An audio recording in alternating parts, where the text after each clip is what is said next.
Jonathan here with Darrow Kia Madison. Today I wanted to take a moment to discuss the difference between financing and leasing. I'm standing here next to a beautiful 2021 Kia Sorento SX, and this is a vehicle you could come by today and do either and take it home. Now, financing, pretty straightforward. You just finance the vehicle. You make payments over time, your payoff goes down, and eventually you own it outright. If you ever want to trade it in before your vehicle is paid off entirely, your vehicle's worth a certain amount of money, and your payoff is a certain amount of money, and that determines your equity position.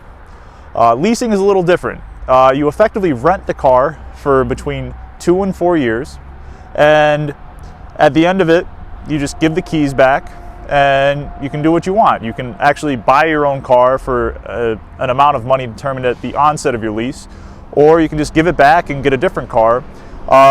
Depending on how often you like to change vehicles provides some advantages in terms of flexibility. And also when you lease, depending on the programs and the vehicle, the amount of money down you put, sometimes leasing will provide you with a lower payment. But it's not always the case, which some people think it is.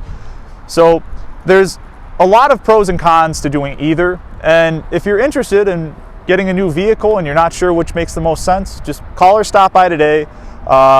Any of us would be happy to go over the pros and cons and how you intend to use the vehicle, how long you intend to keep it for, and what would make the most sense for you, because that's what matters.